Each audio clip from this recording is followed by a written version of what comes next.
இந்த கதையை ஆரம்பிக்கிறதுக்கு முன்னாடி நான் உங்ககிட்ட ஒரு விஷயத்த சொல்லிக்க விரும்புறேன். அதாவது இந்த உலகத்துல நீங்க யாரை ரொம்ப நம்புறீங்களோ, யாரு மேல ரொம்ப அன்பு வச்சிருக்கீங்களோ, அவங்க தான் உங்க முதுகுல குத்துவாங்க. இதை மட்டும் நீங்க மனசுல வச்சுக்கோங்க. சரி, நேரடியா இந்த கதைக்குள்ள போலாம். இந்த கதையோட எண்டுல இந்த விஷயத்த நீங்க புரிஞ்சுக்குவீங்க. இந்த சம்பவம் நடந்தது யூபி ஸ்டேட்ல கான்பூர் சிட்டி அப்படிங்கிற பகுதியில பாராடு அப்படிங்கிற ஒரு ஏரியா இருக்குது. இந்த ஏரியாவில இருந்த ரெண்டு நபர்கள், அவங்க பேரு முன்னாலால் குப்தா, இவருக்கு 62 வயசு. இவருடைய மனைவி பெயர் ராஜ் தேவி, இவங்களுக்கு 58 வயசு. இவங்களுக்கு நிறைய சொத்துக்கள்லாம் இருக்குது. ஒரு பிரச்சனையும் இல்லை. இவர் இப்ப ரிட்டையர்ட் ஆயிட்டாரு. ஒரு ஃபேக்டரியில ஒர்க் பண்ணவர் இவர். இவங்களுக்கு 2 பிள்ளைகள் இருந்தாங்க, ஒரு பையன் ஒரு பொண்ணு. பையன் பேரு அனூப், இவருக்கு 30 வயசு. பொண்ணு பேரு கோமல் அகான்சா, இவங்களுக்கு 25 வயசு. ரொம்பவே அழகான, ரொம்ப நல்ல குடும்பம், ரொம்ப அன்பான குடும்பமும் கூட. ஸோ இப்படி இந்த குடும்பம் போயிட்டு இருக்கும்போது சரியா ஜூலை 3, 2022 அன்னைக்கு எப்போதுமே இவங்க குடும்பமா ஒண்ணா உட்காந்து சாப்பிடுவாங்க. எந்த வேலையா இருந்தாலும் அந்த சாப்பாடு வேலையை மட்டும் இவங்க மிஸ் பண்ண மாட்டாங்க. அப்படி அன்னைக்கு நைட்டு எல்லாரும் சாப்பிட்டாங்க. 9 மணிக்கு சாப்பிட்டவங்க 10 மணி வரையும் பேசிட்டு இருந்தாங்க. அதுக்கப்புறம் ஒவ்வொருத்தரும் அவங்கவுங்க தூங்குற ரூமுக்கு போனாங்க. அந்த வீட்டுல கீழே ஒரு ரூம்ல அப்பா அம்மா தூங்குவாங்க, தங்கச்சிக்கு ஒரு தனி ரூம். அண்ணன் அனூப் அந்த வீட்டோட மாடியில ஒரு ரூம் இருக்கு, அண்ணனுக்குன்னு ஒரு தனி ரூம், அங்க தூங்குவாரு. அப்படி எல்லாருமே தூங்க போய் சரியா நைட்டு 2 மணிக்கு அண்ணனோட ரூமுக்கு வெளியில தங்கச்சி அந்த கதவை பலமா தட்டிட்டே அழுகிற குரல் கேக்குது. என்னடா இந்த நேரத்துல தங்கச்சி இப்படி தட்டுறாங்களேன்னு சொல்லிட்டு அனூப் வேகம் வந்து திறக்கும் போது அவர் பார்த்த காட்சி அனூப்போட இதயத்தையே நொறுங்க செஞ்சுது. என்னன்னா, ஆசையா வளர்த்த அந்த தங்கச்சியோட உடம்புல அவ்வளோ ரத்த காயங்களோட ரத்தம் சொட்ட சொட்ட நின்றுட்டு இருக்காங்க. பதறி போய் என்னம்மா ஆச்சு அப்படின்னு சொல்லி இவர் கேட்கிறாரு. அவங்க அழுதுகிட்டே சொல்றாங்க, அம்மாவையும் அப்பாவையும் ஒரு 3 திருடங்க வந்து கொலை பண்ணிட்டாங்க, அவங்களுடைய முகத்தெல்லாம் துணியால கட்டி இருந்தாங்க அப்படின்னு சொல்லிட்டு அந்த தகவலை சொல்லிட்டே மயக்கப்பட்டு கீழே விழுகிறாங்க. பதறி அடிச்ச அனூப் அங்கிருந்து வேகமா ஓடி போய் கீழே பாக்குறாரு.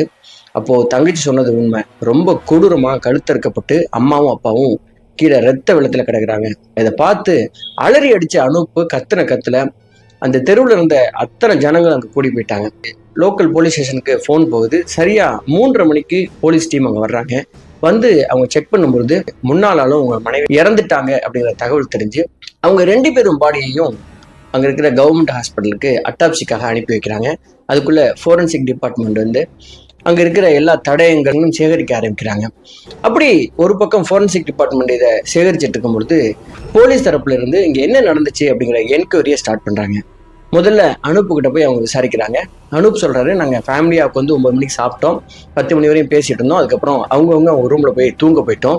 அப்போ 2 மணிக்கு வந்து தங்கச்சி எழுப்புனாங்க அப்படிங்கிற எல்லா தகவலையும் சொன்னதுக்கு அப்புறம், சரி இந்த சம்பவத்துல உங்களுக்கு யார் மேலேயாவது சந்தேகம் இருக்கா அப்படின்னு கேட்கும்போது தான் அனூப் ஒரு ரொம்ப முக்கியமான விஷயத்த சொல்றாரு. என்னன்னா, 2017 எனக்கு கல்யாணம் ஆனிச்சு. என்னுடைய மனைவி பேர் சோனிகா. கல்யாணம் ஆனதுக்கு அப்புறம் 4 நாள் கழிச்சு தான் தெரிஞ்சது என்னுடைய மனைவிக்கு மனநல சம்பந்தப்பட்ட பிரச்சனை இருக்கு அப்படின்னு. என்னை ஏமாத்தி அவங்கள கல்யாணம் பண்ணி வச்சுட்டாங்க.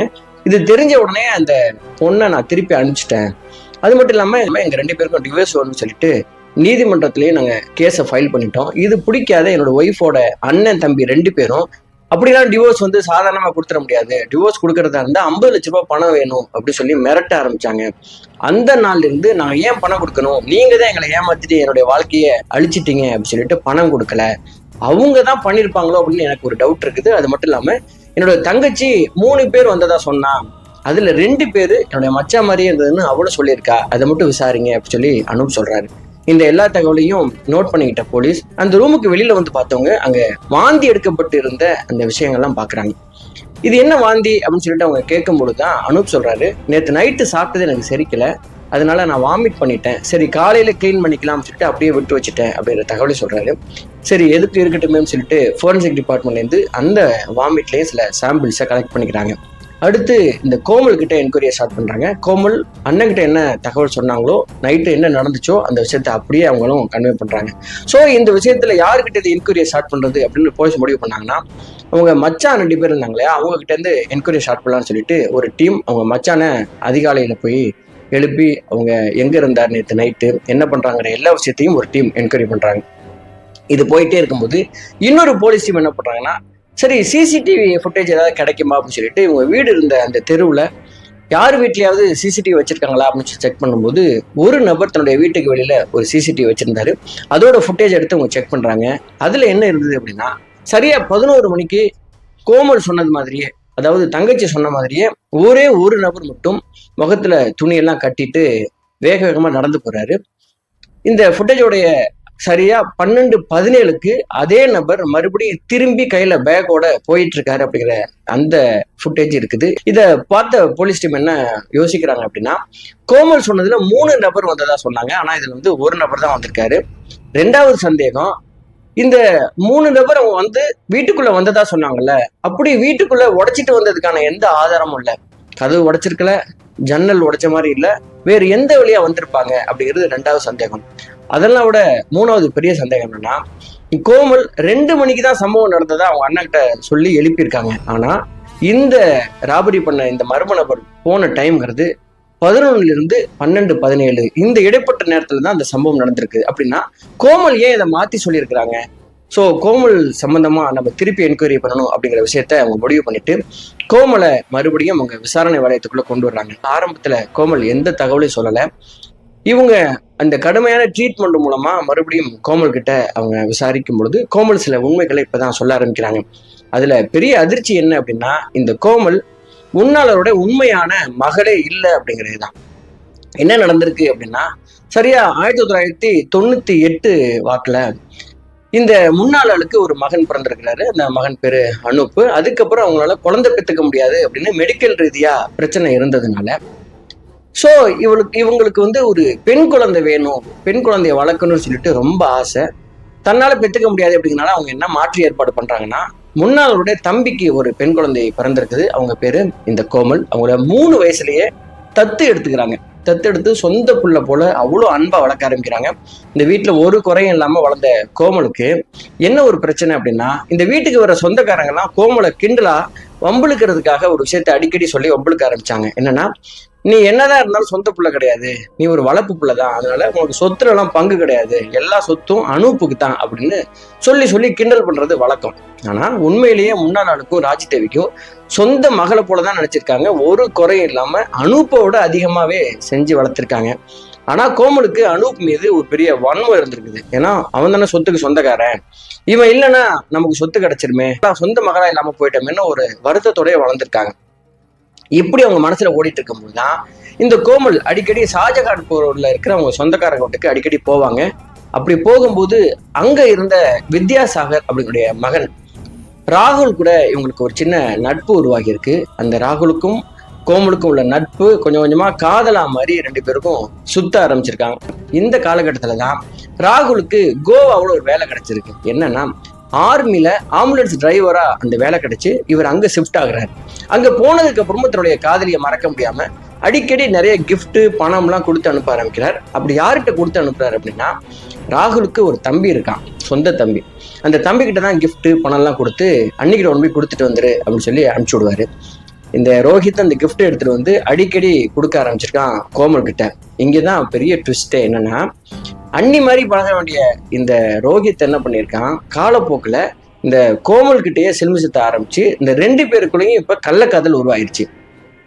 அண்ணனோட கிஃப்டை கொடுக்க வந்த தம்பி அண்ணியை இப்ப உஷார் பண்ணி 2 பேருக்குள்ளேயும் பயங்கரமான கள்ளக்காதல் ரொம்ப ஸ்ட்ராங் ஆகி தெரியாம பாலியல் உறவு வச்சுக்கிற அளவுக்கு ரொம்ப கேவலமா இதை தொடர்ந்துகிட்டே இருந்திருந்திருக்காங்க. இந்த எந்த விஷயமும் ராகுலுக்கு தெரியாது. ராகுல் அடிக்கடி அனுப்ப இவன் போய் அப்படி ஒரு கேவலமான விஷயத்த பண்ணிக்கிட்டே இருந்திருக்கான். இந்த காலகட்டத்துல ஒரு நாள் ராகுல் ஃபோன் பண்ணி, எனக்கு பெண் பாக்குறாங்க, நான் உன்னை லவ் பண்றேன் அப்படின்னு தகவலை சொன்னா எங்க வீட்டுல ஒத்துக்கல, அதனால நம்ம ஓடி போய் கல்யாணம் பண்ணிக்கலாமா அப்படின்னு சொல்லி கேட்கிறாரு. அதை கேட்டதும் கோமல் பதறி போயிடுறாங்க. ஏன்னா ஏற்கனவே எங்க வீட்டு எனக்கு சொத்து தருவாங்களா மாட்டாங்களா அப்படின்னு சொல்லி டவுட் இருக்கு, நான் ஒரு தத்து பிள்ளை, இந்த நேரத்துல நான் ஓடி போயிட்டேன்னா சல்லி காசு கூட தேராது, அதனால ஓடி வர்றதுக்கு வாய்ப்பே கிடையாது, அதை நீ மறந்துருங்க அப்படின்னு சொல்றாங்க கோமல். அதுக்கு ராகுல் சொல்றாரு, சரி உங்க வீட்டுல வந்து நான் பொண்ணு கேட்கட்டுமா அப்படின்னு. கண்டிப்பா உனக்கு பொண்ணு கொடுக்க மாட்டாங்க, ஏன்னா உங்க வீட்டுல அவ்வளவு வசதி கிடையாது, அதனால உனக்கு பொண்ணு கொடுக்க சான்ஸே கிடையாது அப்படின்னு சொல்றாங்க. அப்ப நான் என்னதான் பண்றது, என்ன உனக்கு கல்யாணம் பண்ணிக்க விருப்பம் இல்லையான்னு ராகுல் கேட்கும்போது, ஒன்ன கல்யாணம் பண்ணிக்கிறதுக்கு விருப்பம் இருக்கு, அதுக்கு வேற வழி இருக்குது. என்னன்னா, இந்த 3 பேரையும், அதாவது அப்பா அம்மா அண்ணன் 3 பேரையும் கொலை பண்ணிட்டா கண்டிப்பா நமக்கு இந்த சொத்து எல்லாமே வந்துடும், அந்த சொத்தோட உன்னை கல்யாணம் பண்ணிக்கிறேன் அப்படிங்கிற தகவல் சொல்றாங்க. இதை கேட்டதும் ராகுல் பயந்து போயிடுறாரு. கண்டிப்பா கொலையெல்லாம் என்னால பண்ண முடியாது, இதுக்காக நான் எப்படியும் போலீஸ்ல சிக்கிக்குவேன், இதுக்காகலாம் என்னுடைய வாழ்க்கையை அழிச்சிக்க முடியாதுன்னு அவர் பதறி போய் சொல்லும்போது, அப்போ கோமல், நான் வேணாமா உனக்கு, நான் வேணும்னா இந்த கொலை நீ பண்ணித்தான் ஆகணும்னு சொல்லி அவனை பிரெயின் வாஷ் பண்றாங்க. அப்படி கொஞ்ச காலகட்டத்துல சரி பண்ணலாம், போலீஸ்ட மாட்டிக்காம எப்படி பண்றதுன்னு 2 பேரும் தீவிரமா ஆலோசனை பண்ணும்போதுதான் ராகுல் திட்டம் போடுறதுக்காக உங்க வீட்டுல உள்ளவங்க எப்போ எங்க போவாங்க, என்ன சாப்பிடுவாங்க, எத்தனை மணிக்கு தூங்குவாங்க, எங்க தூங்குவாங்கங்கிற எல்லா விஷயங்களையும் கலெக்ட் பண்றான். எல்லா தகவலையும் ஒண்ணு ஒண்ணா சொல்றாங்க இந்த கோமல். அப்படி இந்த வீட்டெல்லாம் பத்தி அவங்க விசாரிச்சதுக்கு அப்புறம் கோமல் ஒரு முக்கியமான விஷயத்த ராகுல்கிட்ட சொல்றாங்க. என்ன அப்படின்னா, நீ ஒரு ஹாஸ்பிட்டல்ல ஒர்க் பண்றதுனால அங்கிருந்து மயக்க மருந்து நீ அனுப்பு, நான் வச்சுக்கிறேன், அதை வச்சுட்டு இவங்கள கொலை பண்ணலாம் அப்படிங்கிற மாதிரி அவங்க சொல்றாங்க. உடனே ராகுல் என்ன பண்றாரு, அங்கிருந்து மயக்க மருந்தை தம்பி மூலமா கொடுத்து கோமல்கிட்ட வச்சுக்க சொல்றாரு. இவங்க 2 பேர் சேர்ந்து என்ன பிளான் பண்றாங்கன்னா, இந்த மயக்க மருந்தை ஏதாவது ஒரு நாள் ஜூஸ்லயோ சாப்பாட்லயோ கலந்து 3 பேருக்கும் கொடுத்துடணும். அப்படி எல்லாரும் மயங்கினதுக்கு அப்புறம் தம்பியை நான் வர சொல்றேன், தம்பியை வச்சு கீழே அப்பா அம்மா கழுத்தை அறுத்து விட்டுறணும். அதுக்கப்புறம் மாடியில தூங்கிட்டு இருக்கிற அண்ணன் ரூமுக்கு போய் அண்ணனுடைய கழுத்தை நெரிச்சு கொண்டுட்டு அப்படியே தூக்கில் ஏற்றி அவரை தொங்க விட்டுட்டு கீழே நகை பணம் எல்லாம் எடுத்து தம்பிகிட்ட கொடுத்து அனுப்பி விட்டுரு. அப்படி தம்பி நீ வர சொல்றதுக்காக ஃபோன் பண்ணும்போது எக்காரணத்துக்கு கொண்டு நார்மல் கால் பண்ணிடாத, வாட்ஸ்அப் கால் பண்ணு. அப்படி பண்ணாதான் போலீஸ் நம்ம சிக்க மாட்டோம். அப்படி தம்பி நீ அனுப்பிச்சதுக்கு அப்புறம் நீ ஊரை கூட்டி அண்ணனோடைய மச்சாங்க 2 பேர் அவங்க சொன்ன மாதிரி கொலை பண்ணிட்டாங்கன்னு சொல்லி நீ டிராமா போடு, ஊர் உலகம்ல அதை நம்பிடும். அதுக்கப்புறம் அந்த மொத்த சொத்து உனக்கு வந்துடும், நம்ம கல்யாணத்தை ஜாம் பண்ணிட்டு வேலையெல்லாம் விட்டுறேன், நம்ம சந்தோஷமா இருக்கலாம் அப்படிங்கிற ஒரு பக்காவான ஸ்கெட்சை போட்டு கொடுத்துட்றான்.